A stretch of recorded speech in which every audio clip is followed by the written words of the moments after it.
Bonsoir, 22h dans nos studios, la même heure sur les pendules des stations régionales de Sen Radio. Merci de suivre Sud Nuit, dont voici les titres. Exploitation et difficiles conditions des talibés mendiants, la loi doit être appliquée dans toute sa rigueur pour la protection de cette couche vulnérable de la population. Plaidoyer de la directrice de Daraï Semben, Dr Hadja Maïnian, interpelle le chef de l'État. Réaction à suivre dans ce 22h. Malgré la mise au point du ministre de l'Éducation nationale qu'aucune réforme n'est envisagée, l'introduction du module en éducation sexuelle à l'école défraie toujours la chronique et crée la polémique. Le G7 met son veto et sonne la grande mobilisation. Mobilisation également des populations de Diogo et de Darou Khoudoss dans le département de Tivaouane. Ces populations dénoncent la mauvaise qualité de l'eau et en appellent à la diligence du président de la République. Sur l'international en France, le ministre de la Santé, Olivier Véran, annonce le couvre-feu à 18h dès le 2 janvier dans certaines zones, au moment où Pfizer et BioNTech confirment la livraison de 300 millions de doses de leur vaccin à l'Union européenne. Info Santé de Josette Kali vous sera également proposé dans ce 22h. Hassan Thioune est à la partie technique.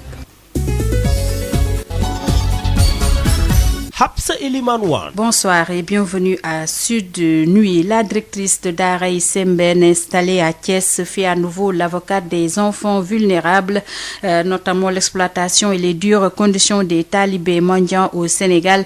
Elle interpelle le chef de l'État pour une application effective de la loi protégeant ces enfants. Face à la presse, Dr Hadja Maïnian, enseignante-chercheur à l'université Iba Der Thiam de Thiès, invite le président de la République à faire respecter la Constitution.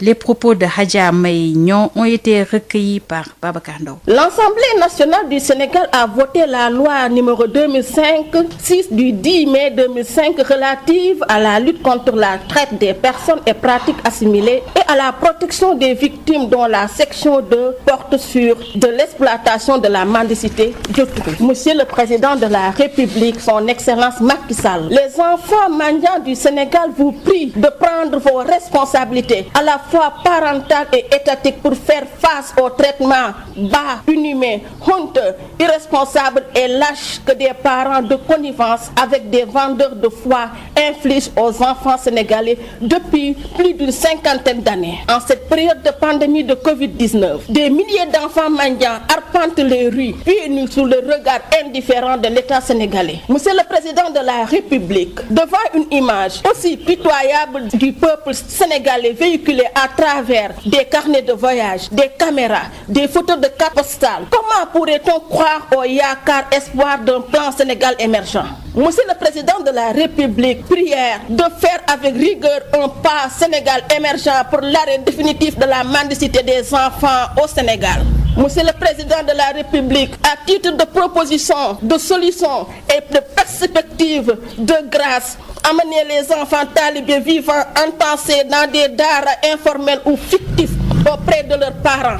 Accompagnez-les au préalable à mettre en œuvre des moyens sociaux et sécuritaires, et ceci sans intermédiaire. Monsieur le Président de la République, son Excellence Macky Sall, nous vous prions au nom de l'humain et pour l'amour de vos enfants de construire concrètement et massivement des daras modernes intégrant l'enseignement général dans les coins et les recoins du Sénégal. Nous vous prions de faire en sorte que ces daras modernes n'aient pas d'internat, afin que les parents prennent leurs responsabilités de nourrir, vêtir, élever leurs enfants afin qu'ils puissent grandir dans la dignité, le jom et l'espoir, le yakar.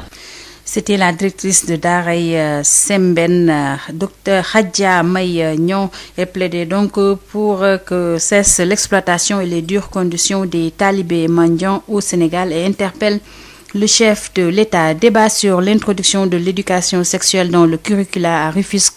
Parents et syndicalistes s'opposent farouchement. Hors de question que l'on impose aux enfants des valeurs à l'encontre de nos coutumes. Le G7 entend se lever comme un seul pour dénoncer et dire non à ce projet. Une rencontre est d'ailleurs prévue incessamment pour sensibiliser les porteurs de voix et les hommes religieux sur la question N'est-ce pas, Denisia Sambou? Secrétaire général du syndicat des enseignants libres du Sénégal, CELS authentique, Abdou Fati fait partie des enseignants qui opposent un niet catégorique à l'introduction de certaines notions relatives au sexe dans les curricula. On a constaté qu'il y avait une volonté manifeste de l'UNESCO d'enrober dans le concept genre certaines pratiques sexuelles, d'enrober dans le pratique genre certains comportements sexuels, ce qui est en porte-à-faux avec nos coutumes, en porte-à-faux avec nos us, en porte-à-faux avec nos religions. Une rencontre sur l'égide de l'UNESCO qui s'est tenue à Saly les 21, 22 et 23 décembre. Aujourd'hui, le débat anime télévision, radio, journaux et réseaux sociaux. Khalifa Sarr, parent d'élèves, estime qu'il est hors de question de cautionner de telles pratiques venant d'ailleurs. Les Européens cherchent toujours à passer par l'école pour donc essayer d'introduire donc des pratiques qui ne sont pas en relation avec en tout cas notre idéologie. Par conséquent, donc, il va falloir vraiment rejeter tout cela. Ça va à l'encontre de nos croyances. Je pense que c'est à rejeter sur toute la ligne. Parents d'élèves également, Aïta Ndiaye invite l'État du Sénégal à édifier le peuple sur cette affaire. Nous sommes très inquiets. Nous demandons au ministère de l'Éducation nationale, à l'État du Sénégal, de nous éclairer sur cette tentative de faire entrer ces programmes-là dans l'éducation de nos enfants. Car il s'agit de nos enfants. S'ils veulent inculquer à nos enfants des choses qui vont à l'encontre de nos us et coutumes, qui vont à l'encontre de notre religion, c'est nous, au-delà des syndicats d'enseignants, qui nous allons nous insurger contre, vraiment pour dire non à la déperdition de notre jeunesse. En tout état de cause, les enseignants comptent mener le combat jusqu'au bout. Le G7 entend se réunir incessamment pour dérouler un plan d'action. Il est vrai, il y a 2 ans, le ministre Mbaye Thiam s'est opposé farouchement à ça. Ils sont revenus à la charge sous d'autres concepts, mais on a été vigilants.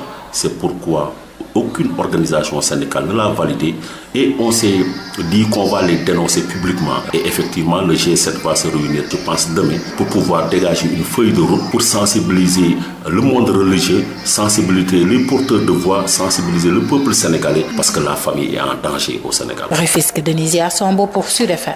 Denisia Sambou, aucune réforme dans les curricula du système éducatif n'est envisagée en matière de santé de la reproduction. Propos du ministre de l'Éducation nationale, Mamadou Talla, selon qui les programmes en SVT, économie familiale et sociale, restent en vigueur. Nous l'écoutons avec Babacar Ndao. Alors moi je voudrais le dire d'une manière claire et nette pour que vraiment que tout le monde comprenne que aujourd'hui au niveau du ministère de l'Éducation nationale il n'y a pas de changement de curricula, pas de module, pas de réforme envisagée ni aujourd'hui ni demain, ça soit clair. Ce projet qui existait depuis 2018, qui se termine en 2021, un atelier a été tenu où ils sont en train d'évaluer.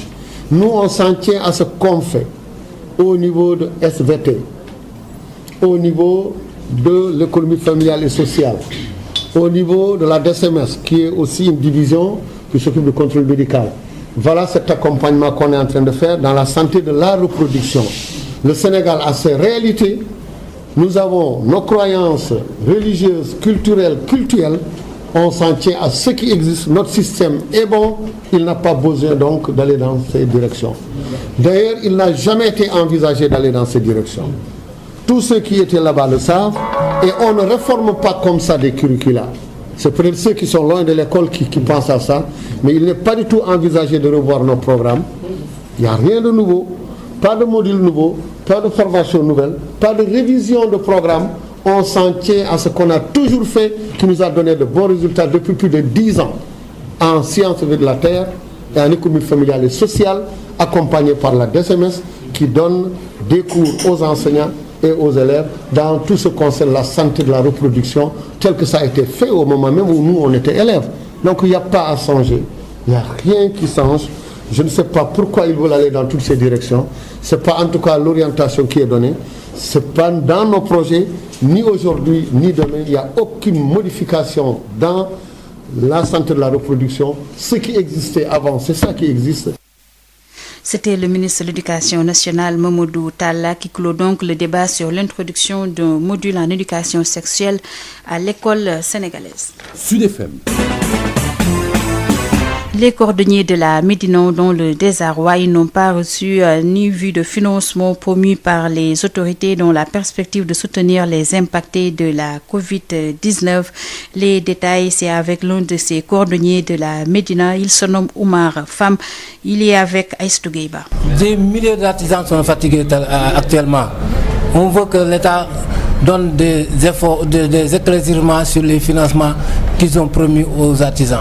On vous avait promis des financements? Nous avons promis des fonds force Covid. Donc depuis que cette maladie est dans ce pays, on est resté sans travail. Donc nous voulons que ce travail accélère. Donc on attend les financements pour qu'on continue notre travail. Toutes les frontières sont fermées. Les étrangers ne peuvent plus venir. Donc ce qui reste à faire, c'est d'attendre l'État son effort pour qu'on puisse continuer. On a perdu des millions dans ce secteur parce que durant 7 mois sans travail, vraiment c'est tellement dur.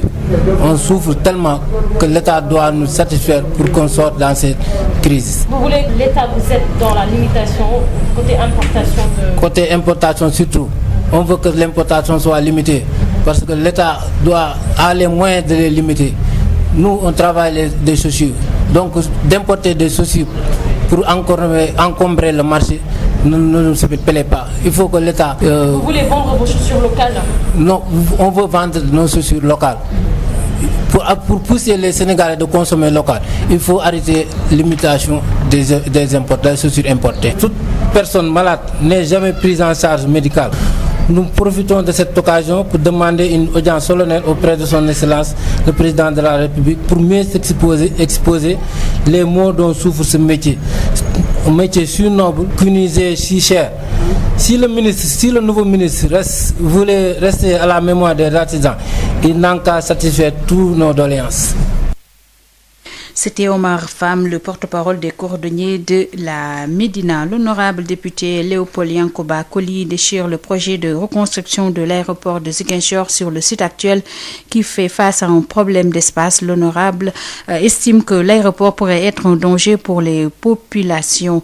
Nous l'écoutons avec Ben Michel Confoudi. Je pense que mon point de vue, c'est le point de vue de tous les Casamancés de manière générale. On ne comprend pas qu'on s'acharne à mettre un aéroport à Ziguinchor dans un espace réduit au moment où on a un grand espace à moins de 7 km du premier aéroport à vol d'oiseau. Je ne peux pas comprendre cet acharnement. Lors d'un CRD, on a été unanime que cet aéroport doit être délocalisé. Et je ne comprends pas pourquoi on veut coûte que coûte mettre l'aéroport à ce lieu où on sait qu'on va casser des maisons, on va casser des postes de santé, on va dégager des gens, on va créer une tension sociale au moment où il y a un espace vide, viable, déjà étudié depuis le temps d'Abdou Diouf. Il suffit de réactualiser le dossier et faire l'aéroport là-bas. Je pense que ça ne mérite même pas de question. C'est ça qu'il faut faire. Et les populations de Ziguinchor, de manière générale, ne vont pas l'accepter. On doit délocaliser cet aéroport pour l'intérêt. C'est un aéroport international qui était prévu là. Maintenant qu'on a Ndiass, au moins qu'on nous donne un aéroport digne de son nom et non de bricoler l'aéroport de Ziguinchor. Ça, je ne peux même pas entendre parler de ça. Je pense que ces gens-là ignorent les dossiers de l'État. L'aéroport de Tobor a fait l'objet d'études complètes, dossiers complets. Pourquoi aller chercher ailleurs? C'est un espace vide, il n'y a ni maison ni rien. On ne dédommage personne. C'est vraiment dommage. On va gaspiller de l'argent à démolir, à dédommager des gens au moment où on a un espace vide qui existe depuis des années. Reparlons des fonds alloués aux impactés de la Covid-19 avec la régularisation de la situation des primes Covid-19. L'intersyndicale des agents des collectivités territoriales réclame leur part sur les 75 milliards de fonds CFA de la prime Covid-19. Mécontents, ces travailleurs disent non à la discrimination. Josette Kali. Où est l'argent? Jusqu'à présent, rien du tout. C'est des agents de santé des collectivités territoriales très remontés qui disent non à la discrimination et exigent tout bonnement du ministre de la Santé et de l'Action sociale le paiement de leur prime Covid-19. Sidi Ndiaye, coordonnateur de l'intersyndicale des travailleurs des collectivités territoriales. L'intersyndicale demande au ministère de la Santé et de l'Action sociale de mettre fin au traitement unique et discriminatoire des agents de santé des collectivités locales. Rien ne marche Pour le personnel, zéro pointé. Cette injustice a fini d'exacerber les travailleurs. Je pense que ceux qui prendront la responsabilité de jouer avec le feu, ils vont le regretter parce que nous allons arrêter de travailler. Si nous ne sommes pas utiles, on n'a qu'à fermer les centres de santé, on verra. Si les hôpitaux peuvent contenir, il faut qu'on soit sérieux et qu'on donne à chacun ce qu'on doit avoir. C'est un droit, c'est pas une charité. On ne commande rien, nous ne commandons rien, que ça soit clair. C'est un droit acquis et il doit être respecté. Faute de quoi nous allons continuer à nous battre. Après 6 mois de mutisme de la part de l'autorité, ces agents comptent se faire entendre par tous les moyens, d'où l'élaboration d'une série de plans d'action. Et ça va chauffer parce que dans les jours à venir, nous on ne va pas laisser passer comme ça cette affaire. Donc premièrement, saisine du président de la République, porte de brassard rouge à partir du 5 janvier, tous les agents de santé vont le mettre. Arrêt de travail de 10h à 15h le mercredi 13 janvier, c'est une journée nationale d'action. Ensuite sera organisée une marche de protestation, une semaine avant l'expiration du préavis de grève. Si rien n'est fait jusque-là, et nous sommes déterminés à le dérouler. Par ailleurs, il souhaite une révision du montant de la prime destinée à chaque agent. Sidi Ndiaye. On dispose de 75 milliards. Je faisais des simulations pour voir combien ça a coûté pour les agents municipaux. Ça ne fait même pas 1 milliard, même pas 500 millions. On est obligé de revendiquer des broutilles. Parce que 50 000 francs, on aurait même pu donner mieux. On ne l'a pas fait. 50 000 francs, c'est eux qui l'ont fixé. Parce que quand ils ont reçu l'argent, on n'a pas été consulté pour savoir qui doit recevoir quoi. Ils ont décidé eux-mêmes de dire 50 000 francs par mois. Dès demain, l'intersyndicale va déposer au niveau de la direction du travail et de la santé sociale un préavis de grève. Kali, nous nous rendons dans le département de Tivaouane, notamment à Diogo et à Darou Khoudoss pour y retrouver les populations qui ont exprimé leur colère. Ils dénoncent la mauvaise qualité de l'eau et lancent un appel au chef de l'État, Macky Sall. Babacar Sow. Mauvaise qualité de l'eau à Diogo, un village de Darou Khoudoss dans le département de Tivaouane. La marche des populations pour la réintégration des travailleurs licenciés de la GCO Grande Côte Operation. Une tribune pour ces populations de Diogo, Kermateg, Andal 1 et 2 et localités environnantes de manifester leur inquiétude. Une eau de couleur rougeâtre leur est servie. Une invite aux populations, surtout aux femmes, de s'engager dans la bataille des populations qui, dans cette situation, pointent du doigt la GCO. Ce combat est le combat de toutes les populations. L'eau distribuée ici n'est pas bonne. Elle est de couleur rougeâtre et la GCO ne fait rien pour remédier à la situation. Diogo, Darou Khoudoss, Mboro doivent s'engager dans la bataille. Nous sommes exploités par la GCO. D'où l'appel adressé au chef de l'État Macky Sall par ces populations. Nous ne voulons plus de cette situation.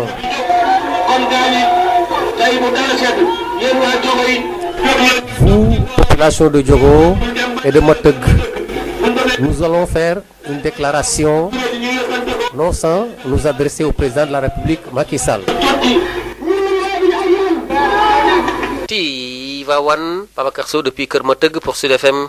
Babacar Sow, en politique, retenez avec nous que Saliou Sarr, vice-coordonnateur des plénipotentiaires du pôle de l'opposition depuis le début du dialogue politique, devient coordonnateur de ce pôle en remplacement de Déthié Fall, démissionnaire, et selon Mohamedou Mokhtar Souran, le coordonnateur du Front démocratique et social de résistance nationale, il sera secondé par Sagar Diouf Traoré en qualité de vice-coordonnateur et Aldiouma Sow a été désigné pour compléter la liste des plénipotentiaires du FRN au niveau du comité de suivi. Nous restons avec le FRN qui a appris avec consternation la disparition subite du général Mamadou Niang, président de la commission politique du dialogue national.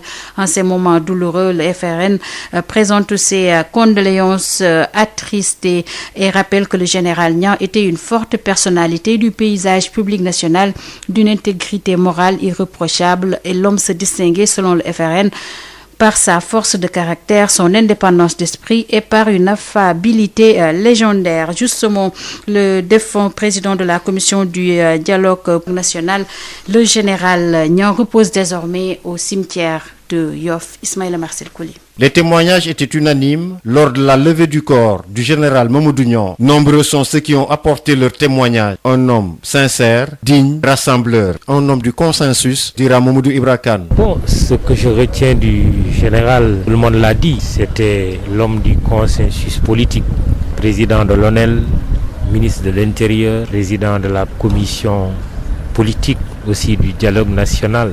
Mamadou Niang a toujours fait preuve d'un très grand esprit d'ouverture, d'une très grande disponibilité, mais d'une très grande rigueur. Mamadou Niang, c'était aussi un soldat, il ne faut pas l'oublier. Un soldat, il a également fait preuve de beaucoup de professionnalisme, mais aussi un homme de paix. N'oublions pas qu'il a également été associé au premier rang dans la gestion du conflit casamançais. Mamadou Niang était aussi un diplomate. Il a également eu cette présence d'esprit. Et ça, il faut vraiment s'en réjouir, d'écrire ses mémoires. Je profite de l'occasion pour adresser mes condoléances à sa famille, au Sénégal dans son entièreté et prier Allah qu'il l'accueille en son paradis. De son côté, Serimba Kendiaye abonde dans le même sens. Ce que je retiens du général Niang, que j'ai vraiment connu comme tous les Sénégalais, mais côtoyé véritablement à l'occasion du dialogue politique qu'il présidait. Et moi-même, j'étais membre de cette commission du dialogue politique pendant pratiquement 1 an, sinon plus. Vraiment, nous avons cohabité, nous avons souvent passé des journées ensemble, nous avons beaucoup échangé, nous avons échangé des coups de fil. Et je retiens de lui, comme on dit, un homme entier. Véritablement un homme au service de son peuple. Et je disais d'ailleurs à l'occasion d'une de mes interventions qu'on n'imaginait pas le travail que le général a réussi. Qui pouvait imaginer 2 ou 3 mois avant l'ouverture du dialogue que nous aurions dans une même salle pouvoir, opposition non alignée. Le général Mamadou Niang, décédé hier 28 décembre 2020, repose désormais au cimetière musulman de Yoff. Il fut entre autres ministre de l'Intérieur, Souad, ambassadeur du Sénégal en Guinée-Bissau, puis président de la commission du dialogue politique dans le comité de pilotage du dialogue national, son dernier poste. Sud International. Près de 2200 migrants ont péri en tentant de gagner l'Espagne par la voie maritime en 2020, la plupart via les îles Canaries. Selon une ONG, les arrivées de migrants dans cet archipel ont augmenté cette année à cause des contrôles renforcés en Méditerranée. Autre itinéraire permettant d'atteindre l'Espagne. Un couvre-feu avancé de 2 heures à partir de 18 heures est envisagé à compter du 2 janvier pour les territoires les plus touchés par l'épidémie de Covid-19, annonce du ministre français de la Santé, Olivier Véran, lors du journal télévisé de France 2. Une reprise incontrôlée de l'épidémie de Covid-19 en France en janvier est probable à cause du surcroît de contamination provoqué par les fêtes de fin d'année, averti dans son dernier avis le conseil scientifique qui guide le gouvernement français. Et enfin, les laboratoires BioNTech et Pfizer ont confirmé ce mardi la livraison de 300 millions de doses de leur vaccin contre le Covid-19 à l'Union européenne qui exerçait une opposition d'achat de 100 millions supplémentaires pour 2021. 22h22 dans nos studios, nous recevons Josette Kali, c'est pour Info Santé. Le manque de scanner cérébral, un réel problème dans le secteur de la santé. Au Sénégal, seuls quelques hôpitaux disposent de cette machine, un fait qui impacte fortement sur le travail pour le traitement des personnes atteintes d'un accident vasculaire cérébral. Écoutons le docteur Deka Martarguey, neurologue au service de neurologie de l'hôpital Fann de Dakar. On ne peut pas faire le diagnostic d'un accident vasculaire cérébral sans faire un scanner cérébral. Donc du coup, on ne peut pas dire à un malade que vous avez fait un AVC sur la base juste de la clinique. Parce que tout déficit moteur, toute paralysie faciale, tout trouble du langage n'est pas forcément synonyme d'accident vasculaire cérébral. Une tumeur cérébrale peut se manifester comme ça, une hypoglycémie peut se manifester comme ça. Donc, tout malade qui vient pour un déficit moteur d'installation brutale doit bénéficier d'un scanner cérébral pour que l'on puisse lui dire que oui, vous avez fait un AVC ou pas, premièrement. Deuxièmement, ce scanner permet également de typer l'accident vasculaire cérébral et qui aura pour conséquence la présence de sang au niveau du parenchyme cérébral. Donc le scanner cérébral et mieux même l'IRM cérébral sont incontournables pour poser le diagnostic de certitude d'un accident vasculaire cérébral. À vrai dire, toutes les structures sanitaires devaient disposer d'un scanner. Mais en réalité, il n'y a que les grands hôpitaux qui en disposent. Et c'est sûr que dans les régions, ce n'est pas évident de trouver un scan. Donc du coup, on ne peut pas faire de diagnostic d'AVC dans certaines structures sanitaires. Et si tel est le cas, le médecin est obligé d'envoyer le malade à Dakar pour faire juste le scanner. Et ce transport peut impacter sur le pronostic fonctionnel et même vital du malade. Merci de nous avoir suivis. Rendez-vous demain pour un autre numéro de Info Santé. Hapsa Eliman Wan. 22h25 dans nos studios, c'est la fin de Sud Nuit. Le rappel des titres avant de nous quitter. Exploitation et difficiles conditions des talibés mendiants. La loi contre doit être appliquée dans toute sa rigueur pour la protection de cette couche vulnérable. Plaidoyer de la directrice de Darey Semben, Dr Hadja Maïgnon, interpelle le chef de l'État. Vous avez suivi sa réaction dans ce 22h. Malgré la mise au point du ministre de l'Éducation nationale, Mamadou Talla, qu'aucune réforme n'est envisagée, l'introduction du module en éducation sexuelle à l'école défrait toujours la chronique et crée la polémique. Le G7 met son veto et sonne la grande mobilisation. Mobilisation également des populations de Diogo et de Darou Khoudoss et dans le département de Tivaouane.